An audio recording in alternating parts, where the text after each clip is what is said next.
نحمده ونصلي علی رسول الکریم اما بعد فاعوذ باللہ من الشیطان الرجیم بسم اللہ الرحمن الرحیم۔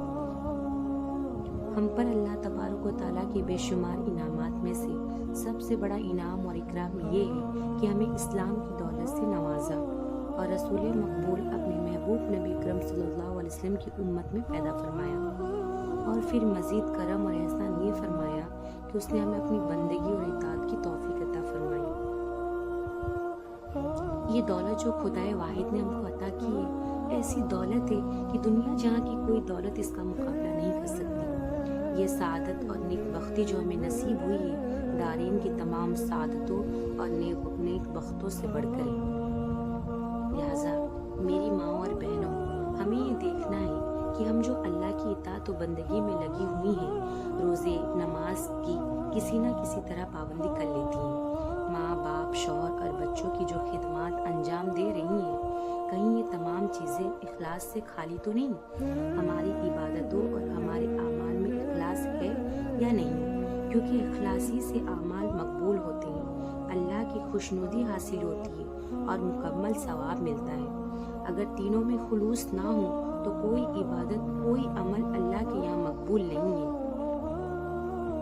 سنو، خلوص نہ ہو تو نماز مقبول نہیں، خلوص نہ ہو تو روزہ مقبول نہیں، خلوص نہ ہو تو زکوٰۃ مقبول نہیں، خلوص نہ ہو تو حج مقبول نہیں، خلوص نہ ہو تو کوئی خدمت گزاری مقبول نہیں ہے، کوئی چیز قبول نہیں ہوگی اگر خلوص نہ ہو تو۔ خواتین اسلام، خلوص نیت کو اتنی اہمیت کیوں حاصل ہے؟ اس کی وجہ یہ ہے کہ اللہ تعالیٰ اعمال کو نہیں دیکھتا، وہ اعضاء کی حرکتوں کو نہیں دیکھتا، وہ لوگوں کو دیکھتا ہے، دلوں کے اخلاص کو دیکھتا ہے، وہ نیتوں پرکھتا ہے، جانچتا ہے۔ پیارے آقا محمد نبی اکرم صلی اللہ علیہ وسلم کا ارشاد ہے، اللہ تمہاری صورتوں اور تمہارے اعمال کو نہیں دیکھتا، وہ تمہارے دلوں، تمہارے اعمال کے اخلاص کو دیکھتا ہے۔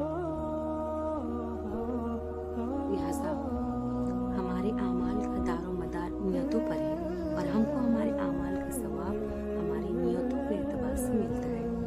اگر ہماری نیتوں میں اخلاص ہوگا تو ہم اجر و ثواب کی مستحق ہوں گے، ورنہ ہمارا وہی عمل ہمارے لیے وبال بن جائے گا۔ نبی اکرم صلی اللہ علیہ وسلم کا ارشاد ہے، اعمال کی مقبولیت کا مدار نیتوں پر ہے۔ اخلاص نیت کا مطلب یہ ہے کہ ہمارا ہر عمل اللہ کی رضا کے لیے ہو، ہماری ہر عبادت رب کی خوشنودی حاصل کرنے کے لیے ہو، ہماری ہر طرح کی خدمت گزاری خالق کائنات کو خوش کرنے کے لیے ہو، ہماری کوئی عبادت غیر اللہ کو خوش کرنے کے لیے نہ ہو، اس میں ریاکاری اور دکھاوا بھی نہ ہو۔ نبی اکرم صلی اللہ علیہ وسلم نے فرمایا، جو دنیا میں اپنے اعمال لوگوں کو بتاتا پھرتا ہو، قیامت کے دن اللہ تعالیٰ اس کو ذلیل و رسوا کرے گا۔ میری پیاری ماؤں اور بہنوں، آپ نے سنا ریاکاری اور دکھاوا کتنی بری چیز ہے کہ اللہ تعالیٰ اپنے عمل میں ریاکاری کرنے والوں کو قیامت کے دن ذلیل اور رسوا کرے گا۔ آج ہماری خواتین میں یہ بیماری وبا کی طرح پھیل چکی ہے۔ ہماری مائیں بہنیں اکثر کام ریاکاری دکھاوے کے طور پر کرتی ہے۔ اول تو بے شمار عورتیں اعمال کے سلسلے میں بڑی سست اور کوتاہی کرتی ہیں، اور جو خواتین تھوڑی بہت اعمال کی پابندی ہیں، اس پر بیشتر خواتین وہ ہیں جن کے اعمال میں ریاکاری شامل ہے۔ ہماری نماز میں ریاکاری، ہمارے روزے میں ریاکاری، ہمارے صدقات میں ریاکاری، ساس اور خسر کی خدمت میں ریاکاری، ہماری گفتگو میں دکھاوا، ہماری عبادت اور بندگی میں دکھاوا، اور ریاکاری کا وبال بڑا خوفناک ہے۔ دنیا میں بھی ذلت، آخرت میں بھی ذلت۔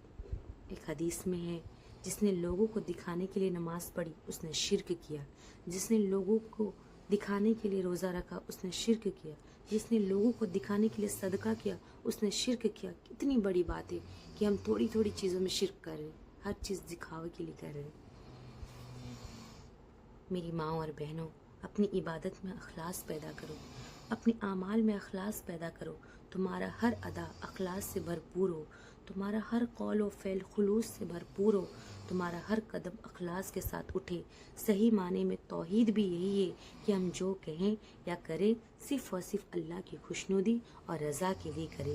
جو عورتیں اپنی عبادتوں کو چھپاتی ہے، ہر کام خلوص اور نیت سے کرتی ہے، ریاکاری دکھاوت سے بچتی ہے، ایسی بندیاں اللہ کو پسند ہیں۔ اس لیے لہٰذا جو بھی کام کرے، عبادت ہو، روزہ ہو، صدقات ہو، حج ہو، سب میں دکھاوا نہ کرے، اللہ کی خوشنودی کے لیے کرے تو اس سے اللہ خوش ہوتا ہے۔ اور جو سنے دعا کرے کہ اللہ تعالیٰ سننے سے زیادہ عمل کرنے کی توفیق نصیب عطا فرمائے۔